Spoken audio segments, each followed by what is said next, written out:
Halo, apa kabar? Oke, jadi di video kali ini saya mau bikin video santai aja. Yang mana di video kali ini saya sebenarnya adalah mau mendokumentasikan unboxing dari satu buah produk yang saya beli. Tapi di sini saya mau sedikit ngobrol-ngobrol aja dan nanyain pendapat kalian mengenai produk yang saya beli kali ini adalah Samsung Galaxy S24 yang reguler, tapi ini versi yang non PO. Jadi kemarin tuh saya sempat ragu ya pas di periode PO Samsung Galaxy S24 itu apakah akan beli atau enggak, apakah saya butuh sama HP ini atau enggak, dan akhirnya saya memutuskan untuk tidak PO.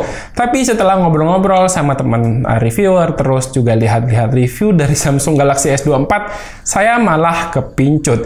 Dan akhirnya di sini saya beli Samsung Galaxy S24 ini harganya itu di 12 juta aja. Nah, menurut kalian lebih mending PO atau enggak? Itu yang mana yang lebih oke? Nanti kita sambil obrolin sambil buka si HP ini. Yuk sekarang kita pindah dulu ke kamera atas untuk cek si kotaknya. Let's go. Oke, ini dia untuk paketnya dan saya belinya di sini di toko ijo ya, toko Pak Edi.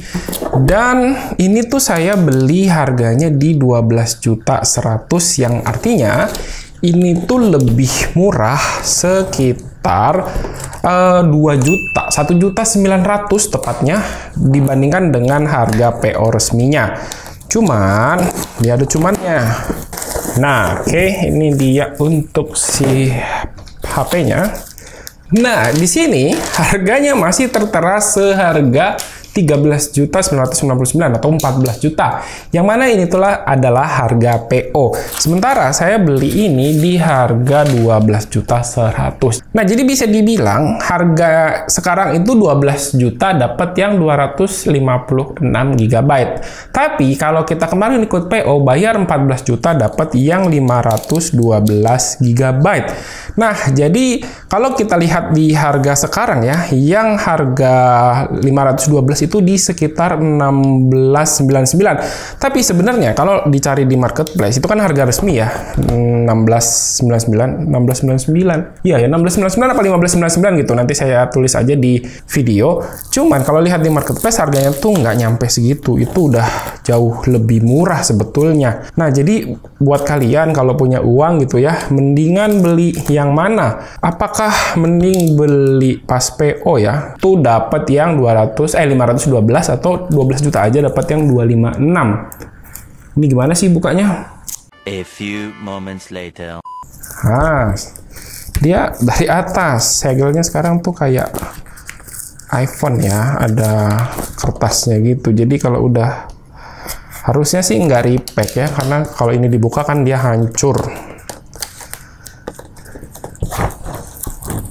Iya, ini untuk yang varian warna ungu. Duh, warna ungunya cakep banget. Singkirkan dulu isinya, apa sih yang bisa diharapkan dari isi kotaknya Samsung? Tentu tidak ada, karena isinya cuman gini doang. Ini saya ada casing, cuman bukan casing si S24 ya, tapi casing S23 yang tahun lalu saya punya. Udah dijual, cuman ternyata casingnya masih tertinggal. Nah, kalau dicoba, apakah casingnya sama? Oh, beda ya.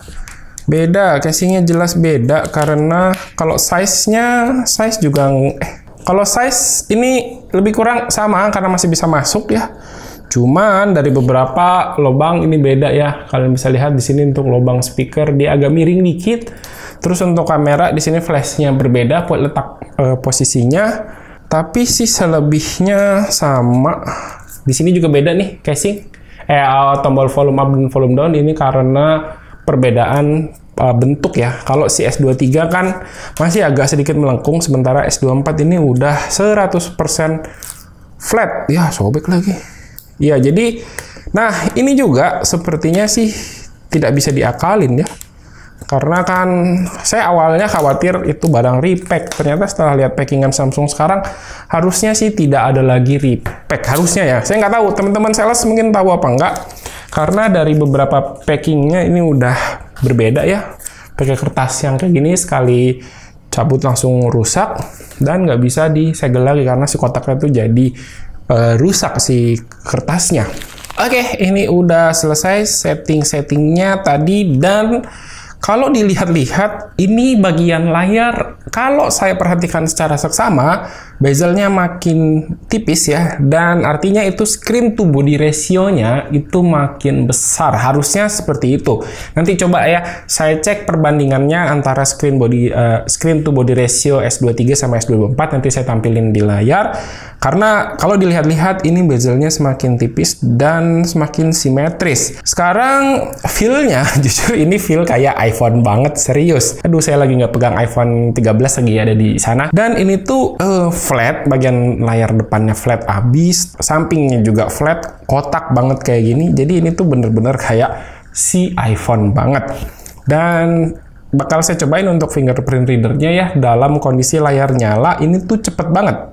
Ya, kalian bisa lihat, cepet banget kalau posisi layar nyala dan akurat. Cuman kalau posisi layar mati, dia ada jeda sepersekian detik, harusnya nggak 1 detik ya.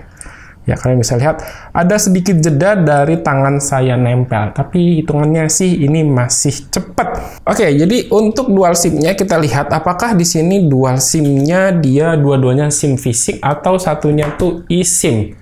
Ya, di sini kelihatan adalah SIM 1 dan satunya lagi adalah SIM 2. Jadi ini masih menggunakan dual SIM fisik ya. Ini ya sebenarnya nggak masalah mau dual SIM fisik atau dual SIM eSIM. Tapi sebenarnya sekarang eSIM tuh udah hal yang lumrah di Indonesia. Harusnya bisa pakai eSIM aja karena lebih aman sebetulnya eSIM dibandingkan dengan yang SIM fisik.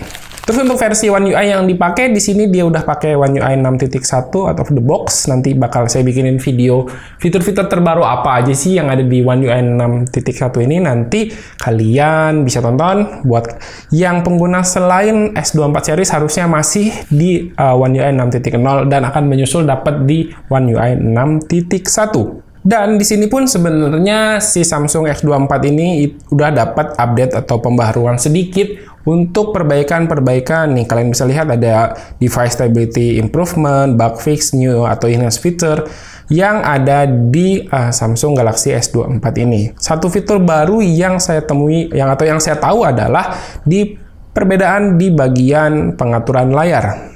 Nah, jadi yang saya tahu perbedaannya tuh ada di bagian screen mode ini. Nanti di sini akan ada perbedaan antara yang bawaan atau the box dengan versi yang updatean terbaru, terutama di bagian screen mode ini. Nanti akan saya tunjukin perbedaannya di sini untuk yang versi 6.1 setelah pembaharuan. Oke, ya untuk bahas HP-nya sih kayaknya gini aja karena sebenarnya ini HP udah banyak beredar video reviewnya. Ini cuman ngobrol-ngobrol aja, sekali lagi santai. Jadi menurut kalian itu lebih untung yang mana? Beli PO harga 14 juta tapi dapat 512 GB atau beli harga lebih murah tapi dapat 256 GB. Ini dapatnya di 12 juta, lebih murah di 1,9 juta. Kalau kalian penasaran, nanti link pembelian saya taruh di kolom deskripsi di bawah. Dan segini dulu untuk video kali ini. Terima kasih buat yang udah nonton. Silahkan like dan share video ini jika menurut kalian video ini bermanfaat. Dan dipamit, sampai jumpa di video berikutnya. Yo, bye-bye.